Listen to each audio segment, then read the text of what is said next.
জনাব বাহাদুর একটি প্রাইভেট কলেজের সহযোগী অধ্যাপক বা সহকারী অধ্যাপক। তার বাড্ডায় একটি বাড়ি আছে যা থেকে তিনি প্রতি মাসে 15,000 টাকা ভাড়া পান। বলছে বাড়িটির পৌর মূল্য 2 লাখ টাকা।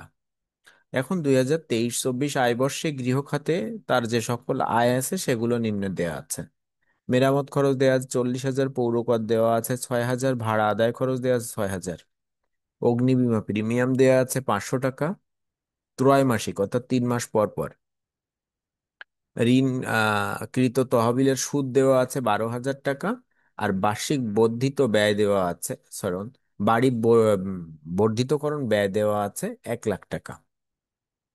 এখন এই যে অংশটা বলা আছে বলছে কি এটা থেকে আমাকে গৃহ সম্পত্তি খাতের আয় নির্ণয় করতে হবে। আমরা যদি অঙ্ক শুরু করতে চাই, দেখেন এখানে বলছে প্রত্যেক মাসে ভাড়া পাচ্ছে 15,000 টাকা করে। তাহলে আমরা দেখছিলাম অঙ্কটা যেটা ভাড়া দিয়েছে সেই ভাড়ার ক্ষেত্রে আমাদের কাছে এখানে কোথাও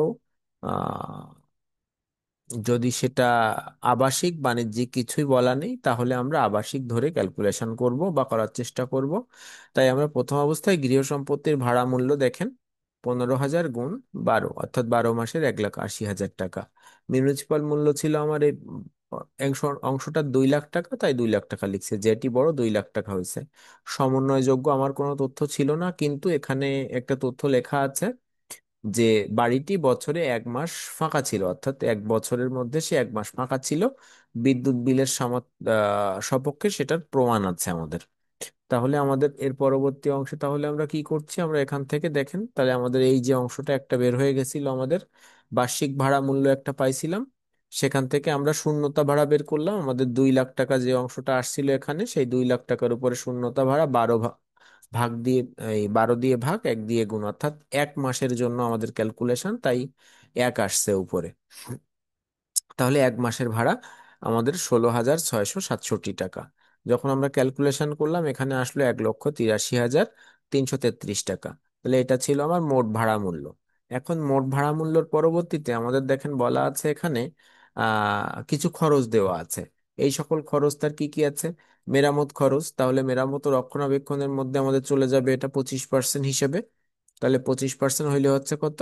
45,833 টাকা। পরবর্তীতে আমরা এই যে মেরামত ও রক্ষণাবেক্ষণের মধ্যে তাহলে কি কি যাচ্ছে? মেরামত যাচ্ছে, ভাড়া আদায় খরচ যাচ্ছে, আর কিন্তু যাচ্ছে না এই দুইটা। আর পরবর্তী অংশে আমাদের দেখেন পৌর কর আছে, পৌর কর আছে 6,000 টাকা।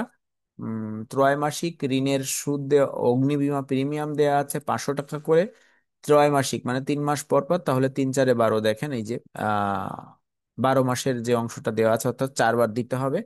তাই এখানে 500 গুণ 4 2,000 টাকা আসছে, পৌর কর আসছে 6,000 টাকা। আর বাড়ি বর্ধিতকরণ ব্যয় এই অংশটা এখানে আসবে না, কারণ এটা হচ্ছে আমাদের মূলধন জাতীয় খরচ। এই অংশে আমরা কিন্তু এই মূলধন জাতীয় খরচ করছি না। কারণ কি?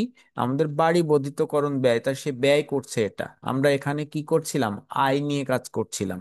এই কারণে এই ব্যয়ের অংশটা এখানে আসে নাই। কিন্তু ঋণকৃত তহবিলের সুদ বা মূলধনের সুদ কিন্তু আমার আসবে 12,000 টাকা। দেখেন 12,000 টাকা আসছে, তাহলে সব মিলে আমাদের কাছে আসছে কত? অর্থাৎ অনুমোদনযোগ্য খরচ 65,833 টাকা। বাদ দিলাম, বাদ দিলে আসছে 7 লক্ষ। 7 লক্ষ না, আচ্ছা অপেক্ষা করেন একটু,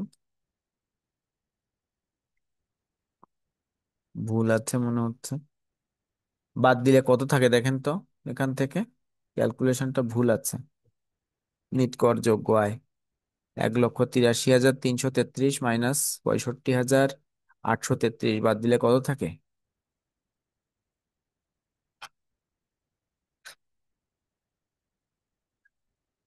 1 লক্ষ 1,17,500। 1,17,500। হ্যাঁ।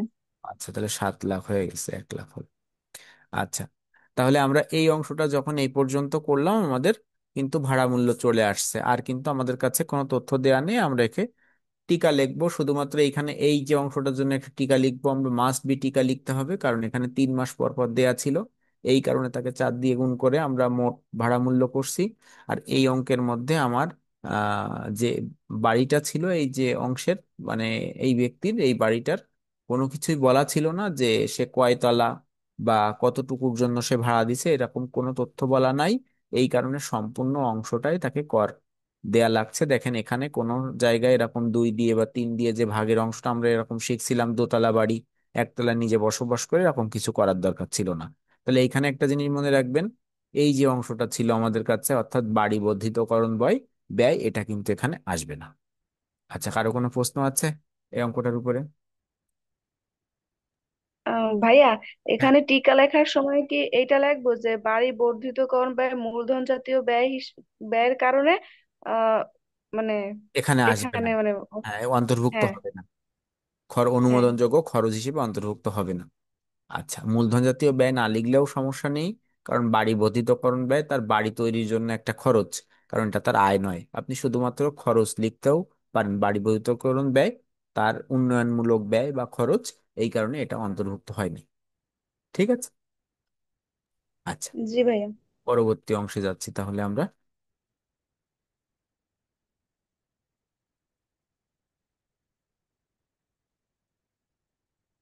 দেখেন পরবর্তী অঙ্কটা কি বলছে।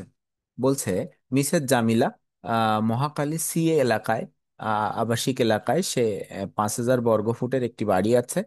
পরবর্তী বলছে তিনি তার বাড়িটির বার্ষিক 5,40,000 টাকা একটি কম্পিউটার ফার্মের কাছে ভাড়া দিয়েছে। তার মানে সেটা বাণিজ্যিক। বলছে মহাখালী এলাকায় প্রতি বর্গফুটের ভাড়া মূল্য 120 টাকা। তাহলে এই একটা তথ্য আপনার কাছে দেওয়া আছে। বলতে চলতি আয় বর্ষে নিম্নোক্ত খরচ সমূহ তার হয়েছে: মেরামত খরচ আছে 80,000 টাকা, পৌর কর আছে 12,000 টাকা, অগ্নি বীমা প্রিমিয়াম 10,000 টাকা, নৈশ প্রহরীর বেতন 36,000 টাকা, আর বিদ্যুৎ সংস্থাপন ব্যয় বা স্থাপন ব্যয় 20,000 টাকা। বলছে চলতি বছরে Mrs Jamila house building finance কর্পোরেশনের কিস্তি পরিশোধ করেছে 67,500 টাকা, আর এর আসল ছিল 40,000 টাকা। তাহলে এই যে অংশটা কিস্তি পরিশোধ করেছে, তাহলে এর যে ডিফারেন্সটা ওটা তার ইন্টারেস্ট। বলছে চুক্তি অনুযায়ী মালিক ভাড়াটিয়ার পানি ও বিদ্যুৎ বিল পরিশোধ করেছে বছরে 20,000 টাকা, আর 2024 সালের 31শে জুন তারিখ তার আয় নির্ণয় করতে বলছে গৃহ সম্পত্তি থেকে। তাহলে এই যে অংশটা দেখেন, এখানে কিন্তু একটা বিষয় এখানে এক্সট্রা আসছে। এই অংশটা, এই যে আপনার কাছে কি বলছিল 40,000 টাকা সে পরিশোধ করেছে, আমাদের বিভিন্ন জায়গায় বলা থাকে কি যে হাউস বিল্ডিং কর্পোরেশনের সুদ, ঋণকৃত মূলধনের সুদ, কিন্তু এরকম না বলে আমাদের এখানে কি বলছে 67,500 টাকা সে পরিশোধ করেছিল, কিন্তু তার মধ্যে আসল ছিল 40,000 টাকা। ঠিক আছে, তাহলে এখানে কত টাকা আসবে ঋণকৃত, যে আমাদের যে মূলধন ছিল হাউস বিল্ডিং কর্পোরেশন থেকে, তার যে ইন্টারেস্টটুকু আমরা এখানে সবসময় ব্যয় হিসেবে ধরি, তাহলে ইন্টারেস্টের টাকাটা আসবে। তাহলে ওখানে আসছে দেখেন 27,500 টাকা। আচ্ছা, তাহলে এখন আমাদের এর ভাড়া মূল্য কত হবে 5,000 বর্গফুটের, কিন্তু প্রত্যেক বর্গফুটের মূল্য কত টাকা করে দিছিল 1 লক্ষ, সরি 120 টাকা, এটা ছিল আমাদের আহ পৌর মূল্য। কিন্তু আমাদের মোট যে বাড়িটা আমি ভাড়া দিছিলাম কত টাকা, 5,40,000 টাকায় বার্ষিক। দেখেন তাহলে অঙ্কটা কিভাবে শুরু করা হয়েছে। এখান থেকে যখন আমরা শুরু করছিলাম, বলছে কি যে গৃহ সম্পত্তির মোট ভাড়া মূল্য, গৃহ সম্পত্তির অর্জিত যে ভাড়া আছে সেটা আমরা ক্যালকুলেশন করছি। দেখেন 5,40,000 টাকা আমি বছরে পেয়েছিলাম, এই কারণে আর এখানে কোনো ক্যালকুলেশন দেখানো লাগে নাই। যোগ, আমরা এটা বাণিজ্যিক উদ্দেশ্য, কারণ সে একটা কম্পিউটার ফার্মের নিচে ভাড়া দিয়েছিল, এই কারণে বাণিজ্যিক যখন আমাকে 5% উঠছে করকর্তন করতে হবে, 5/95। তাহলে ক্যালকুলেশন করলে আসছে দেখেন কত টাকা, 28,421 টাকা। তাহলে এই যে 28,421 টাকা, এবং আরো একটা তথ্য আমার কাছে ছিল, এখানে মালিক ভাড়াটিয়ার পানি আর গ্যাস বিল পরিশোধ করেছিল, তাহলে এটা কি তার খরচ না এক কথায়? তাহলে এই অংশটা অর্থাৎ আমাদের মালিককে যদি এক্সট্রা কোনো কিছু পরিশোধ করতে হয় ভাড়াটিয়ার জন্য, সেটা এই অংশে বাদ দিতে হয়। এবং মালিক যদি কোনো কিছু মালিকের খরচ যদি কোনো কিছু ভাড়াটিয়া বহন করে, সেটা এখানে যোগ করতে হয়। তাহলে এই কারণে আমাদের এখানে বলা ছিল দেখেন, এই যে চুক্তি অনুযায়ী সে প্রতি বছর 20,000 টাকা পরিশোধ করবে পানীয় ভাড়াটিয়ার। তাহলে ভাড়াটিয়ার বিদ্যুৎ বিল না, পানীয় গ্যাস বিল সে পরিশোধ করবে 20,000 টাকা। এই কারণে সেটা এখান থেকে মাইনাস হয়ে যাচ্ছে। তাহলে প্রকৃত ভাড়া মূল্য দেখেন আমাদের কত টাকা আসছে, 5,48,421 টাকা। এখন আমাদের এখানে যে মিউনিসিপাল মূল্য ছিল সেই মূল্যটা কত, 5,000 স্কোয়ার ফিটের বাড়ি ছিল আমার এখানে, এই যে বলা ছিল 5,000 বর্গফুটের বাড়ি ছিল। প্রত্যেক বর্গফুটের মূল্য ছিল 120 টাকা করে। তাই দেখেন এখানে 120 টাকা 5,000-এর সাথে গুণ করে আমাদের মিউনিসিপাল মূল্য আসছে 6 লাখ টাকা। তাহলে এই যে 6 লাখ টাকা যেটি বড়, তাই আমাদের 6 লাখ টাকা এখানে চলে আসলো। ঠিক আছে, এতটুকু নিয়ে কারো কোনো প্রশ্ন আছে? না ভাইয়া। আচ্ছা, না। তাহলে আমরা তারপরে কি করছি, সমন্বয়যোগ্য কোনো ধরনের কিছু আমাদের কাছে ছিল না। আমাদের এই অঙ্কে আমাদের শূন্যতা ভাড়াও কিছু ছিল না, এ সম্পর্কে কিছু বলা নেই। তাহলে লাস্ট আমাদের মোট ভাড়া মূল্য আমরা ক্যালকুলেশন করে আসছে 6 লাখ টাকা। এই 6 লাখ টাকার পরিপ্রেক্ষিতে আমাদের দেখেন, বাড়িটি ছিল আমাদের বাণিজ্যিক উদ্দেশ্যে ভাড়া দেওয়া। এই কারণে 30% আমাদের মেরামত রক্ষণাবেক্ষণ খরচ কাটতে হবে। কিন্তু মেরামত ও রক্ষণাবেক্ষণের মধ্যে কি কি যাবে তাহলে এখান থেকে, বলেন তো কোনটা কোনটা যাবে মেরামত ও রক্ষণাবেক্ষণ হিসাবে? এই যে একটা মেরামত রক্ষণাবেক্ষণ ক নাম্বারটা যাবে, আর নৈশ প্রহরীর বেতন যাবে, বিদ্যুৎ সংস্থাপন ব্যয়ও কিন্তু যাবে। আর কিছু যাবে আমাদের এখান থেকে এই তিনটা ছাড়া? হ্যাঁ, পৌরকর। পৌর কর তো আলাদা, এটা তো সরাসরি যায়। মেরামত ও রক্ষণাবেক্ষণের কথা বলছিলাম, বুঝছেন? মেরামত ও ভিতরে। রক্ষণাবেক্ষণের মধ্যে আমাদের নৈশ প্রহরী, বিদ্যুৎ স্থাপন বা সংস্থাপন আর মেরামত খরচ। তাই দেখেন এই তিনটা অংশ আমাদের ওইখানে চলে যায়, এই কারণে আর আমরা ওখানে এক্সট্রা কিছু করি না।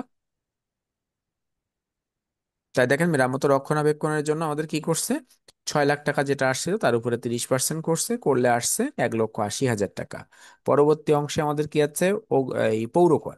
পৌরকর দেখেন ছিল 12,000 টাকা। পরের অংশে আছে অগ্নি বীমা প্রিমিয়াম আছে 10,000 টাকা। আর আমাদের কি আছে, হাউস বিল্ডিংস থেকে দেখেন কর্পোরেশনের যে কিস্তি পরিশোধ করেছিল, এই অংশটা মিসেস জামিল হাউস বিল্ডিং ফাইন্যান্সের কর্পোরেশনের কিস্তি না লিখে যা লিখবেন ঋণের সুদ। এই জায়গায় লিখবেন কর্পোরেশনের ঋণের সুদ, এই কিস্তি না লিখলে এখানে লিখবেন ঋণের সুদ। মনে থাকে যেন, কিস্তিটার লেখার দরকার নেই, ঋণের সুদ। তাহলে ঋণের সুদ দেখেন আমরা কিন্তু এখান থেকে, আপনি যদি মনে করতেন এখানে এভাবে লিখতে পারতেন 67,500 মাইনাস 40,000, এভাবে লিখেও আপনি 27,500-কে দেখাতে পারতেন। কারণ আমরা কি বলছি, আমাদের এইখানে সব সময় মনে রাখতে হবে শুধুমাত্র সুদের টাকাটা যাবে। আমরা এখানে কোনো আসল টাকার কিস্তি পরিশোধ করব না, শুধুমাত্র সুদের টাকা। এই কারণে 27,500 টাকা। তাহলে ক্যালকুলেশন করলে দেখেন অনুমোদনযোগ্য খরচ আমাদের কাছে আসছে 2,29,500 টাকা। আমরা 6 লাখ থেকে বাদ দিলে আসে 3,70,500 টাকা। দেখেন কারো কোনো প্রশ্ন আছে কিনা,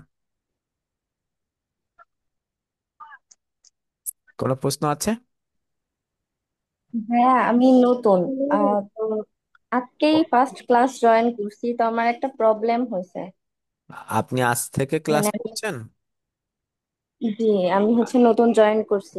আচ্ছা আমি বল। অন্য আইডি দিয়ে কথা বলতেছি তো। আচ্ছা, এখানে ওই যে উৎস কর কর্তন, এখানে 5,40,000 গুণ 5 আর ভাগ 95 কেন হয়েছে? এটা হচ্ছে উৎসে কর্তন 5% হিসেবে এটাই করতে হয়। অর্থাৎ আপনি ও, দেখেন উৎসে কর করছেন, কর্তন করছেন 5%, ঠিক আছে? 5%, ওই জি। দেখেন উপরে 5 আর 100 থেকে 5 বাদ। এই সিস্টেমটা যে পার্সেন্টেজটা করতে হয় উৎসে কর কর্তন, সেই পার্সেন্টেজটা উপরে লিখতে হয় অর্থাৎ যত, আর 100 থেকে তত অংশ বাদ দিয়ে নিচে করতে হয়। আচ্ছা, আর আরেকটা প্রশ্ন। আমি যেহেতু আজকে থেকে ক্লাস শুরু করছি, তো আমি তো অনেকটা পেছাই গেছি। এই এই ক্ষেত্রে আমি কি আগের ক্লাসগুলো দেখলেই হবে, নাকি আপনি নতুন কোন অধ্যায় গেলে তখন জয়েন করব? না, আপনি নতুন নতুন যোগ ক্লাস বলতে আমি হয়তোবা একটা ক্লাস আমি নিতে পারি এই অংশের উপরে, আর নাই আমাদের। আমাদের ক্লাস শেষ হয়ে যাচ্ছে এই যে ভাড়া খাতা, এই ভাড়ার যে অংশটা। এর পরবর্তীতে আমরা নতুন অংশ করব, আপনার অসুবিধা হবে না। আর আমি আর একটা পরামর্শ ভাবে দিব, আমি তো আপনাদের দুইটা ক্লাস নেই, স্ট্যাটিস্টিক্স আর বিজনেস ট্যাক্স। তাই এখানে আমাদের যে কয়টা ক্লাস হয়েছে, যেখানে যে কয়টা ক্লাস হয়েছে অধ্যায়ের, খুব সুন্দরভাবে ধারাবাহিকভাবে আপনার কাছে রেকর্ডিং আছে। আপনি রেকর্ডিং নিজে না পাইলে গ্রুপে নক দিন, আমি আপনাকে ওইখানে লিংক দিয়ে দেব। আপনি খুব সুন্দরভাবে ওখান থেকে যদি চেষ্টা করেন, মানে এটার পাশাপাশি আপনি ওখান থেকে নিলে নিজেকেও আপনি আপগ্রেড করতে পারবেন। ঠিক আছে? জি, হ্যাঁ, ঠিক আছে। আচ্ছা, কারণ এখানে আপনার বসে ভাইয়া, থাকার প্রয়োজন নাই, আপনি করতে থাকেন অঙ্ক। হ্যাঁ বলেন। মানে আমাদের ইনকোর্স পরীক্ষার ডেট দিছে তা, এই যে ট্যাক্সে দুটো অঙ্ক দিছে, ওই অঙ্ক দুটো আমাদের একটু করাই দিতে হবে। তাহলে ট্যাক্সের অঙ্ক দুইটা আমাকে দিয়ে দেবেন, যে দুইটা অঙ্ক দিছে গ্রুপে, ছবি দুটো সুন্দর করে দিয়ে দেবেন কি অঙ্ক দিছে। আমি অঙ্ক দিয়ে আচ্ছা। দেবানি আপনাদের করে, সমাধান করে দিয়ে দেবানি দরকার হলে। যদি কি কি অঙ্ক দিছে? ওই যে বেতন চাকরি হতে আয়। আ- আচ্ছা সমস্যা নেই, ওটা দিয়ে দিয়ে আজকেই দিয়ে দেবেন, হ্যাঁ। আজকেই দিয়ে দেবেন, আমি আচ্ছা। সমাধান করে আপনাদের দিয়ে দেওয়ার চেষ্টা করবো। আজকে হয়তো পারবো না, আগামীকাল হয়তো বা সমাধান করে দিয়ে দেবো, হ্যাঁ। আর যদি, কবে পরীক্ষা কবে? 11 তারিখ থেকে শুরু। 11 তারিখ থেকে শুরু। স্ট্যাটিস্টিক্সে কিছু দিছে?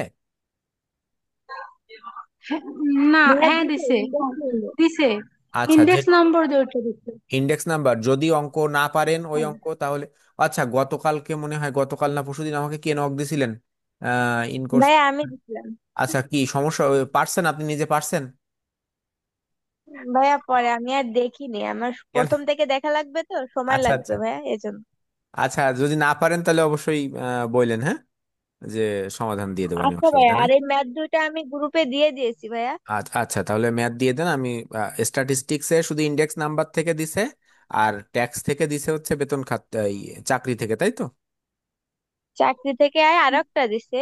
আরেক আরেকটা আর কি? একটা দিছে। হ্যাঁ, ওটা মনে হয় ভাড়া থেকে।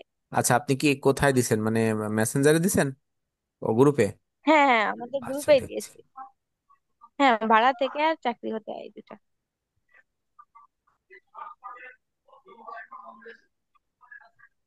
মোটায় কদ্দয় নির্ণয় করতে বলছে। আচ্ছা, তার মানে এখানে কিন্তু সব আছে, দেখছেন এই অঙ্কটা কিন্তু সব আছে এক কথায়। হ্যাঁ, আপনি প্রথমে মোটায় এই নির্ণয় জন্য তো। করবেন। আচ্ছা, একটু আগে আমাকে কে যেন নক দিছিল, এটা সম্পর্কে একটু জানতে চাচ্ছিল, তাহলে একটু দেখে নিই।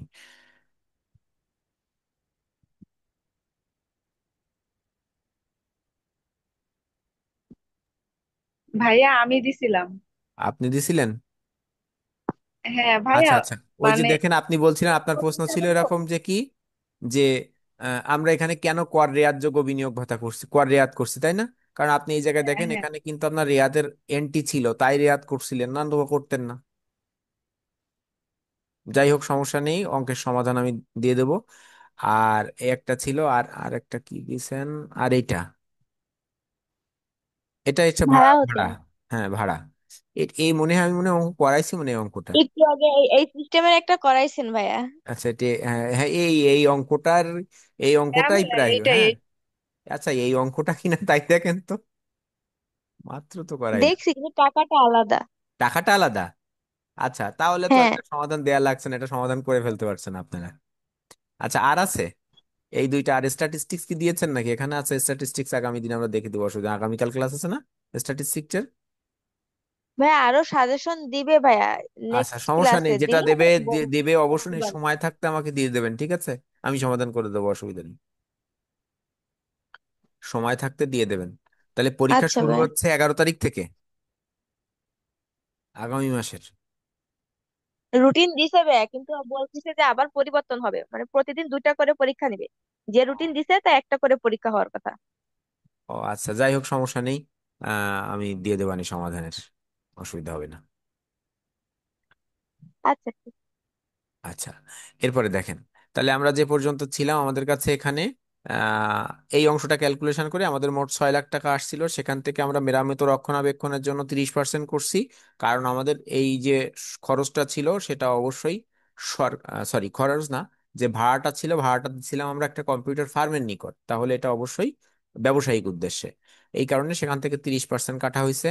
আর পৌর কর, অগ্নিবীমা প্রিমিয়াম, আর বলছি এইখানে আপনারা লিখবেন একটু ঋণের সুদ, কারণ সরাসরি এখানে কিস্তি লিখবেন না, কারণ কিস্তি হইলে তাহলে এই টাকাটা আসে, কিন্তু আমি তো কিস্তি দেই নাই, আমি কিস্তি দিয়েছি, কিন্তু সেই কিস্তির মধ্যে আমার এই অঙ্কে আসবে শুধুমাত্র সুদের টাকাটা, এই কারণে দুইটার ডিফারেন্সের টাকাটা আসবে। তাহলে এখানে দেখেন, ক্যালকুলেশন করে আসছে 2,29,500 টাকা। তাহলে 2,29,500 টাকা যখন আসছে, আমাদের দেখেন ভাড়া হতে নিট করযোগ্য আয় আসছে 3,70,500 টাকা। আচ্ছা, এই অঙ্ক তো আমরা এভাবে করছি সিম্পল ভাবে, আমরা এখান থেকে কর দায় শিখছি না? এই অংশ থেকে সব কিছু থেকেই কিন্তু আপনার কর দায় আসবে, এই জিনিসটা মাথায় রাখবেন, সব কিছু থেকেই আপনার কর দায় আসতে পারে। তাহলে এই যেমন 3,70,500 টাকা আছে, ইনি কি আছে, মিসেস জামিলা, বলেন তো এনার কর দায় কত? যে কেউ বলতে পারেন, দেখি কর দায় কত, আপনাদের কেমন খেয়াল আছে কর দায়ের বিষয়ে? 3,70,000 টাকা এনার ইনকাম আসছে, এনার কর দায় কত? 50,000 উপর কোনো কর হবে না। হ্যাঁ হ্যাঁ। আর তারপরে 3,50,000 টাকার উপর তো কোনো এই কর দেখে হবে না। দেখে শুনে বলেন, দেখে শুনে বলেন, ইনি পুরুষ না মহিলা? মহিলা, ও, 4 লাখ। মহিলা। ওরে আল্লাহ। তাহলে কত? 4 লাখ। 4 লাখ। 4 লাখ হবে, 4 লাখ। হ্যাঁ, আর প্রতিবন্ধী কত হয়? 4,50,000। 4,50,000। এবার তাহলে কর হবে না বললেন, আমি মেনে নিলাম, কিন্তু এবার এনার এনার বাড়ি কোথায়?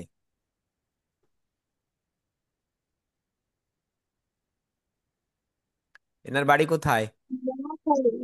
মহাখালী মহাখালী। কোথায়? সে মহাখালী কোথায়? ঢাকা। তাহলে ঢাকা। ঢাকা সিটি কর্পোরেশনের মধ্যে, তাহলে কেন কর হবে না? আমরা কি লিখবো তাহলে? মিস্টার জামিলা, আহ তিনি মহাখালীর বাসিন্দা হওয়ায়, তার করযোগ্য না থাকায়, ব্র্যাকেটে লিখতে পারি মহাখালী, ব্র্যাকেটে লিখবো সিটি, খুলনা, ঢাকা সিটি কর্পোরেশনের বাসিন্দা হওয়ায় তার সর্বনিম্ন কর দেয় কত টাকা? 4,000, 5,000 নাকি 3,000?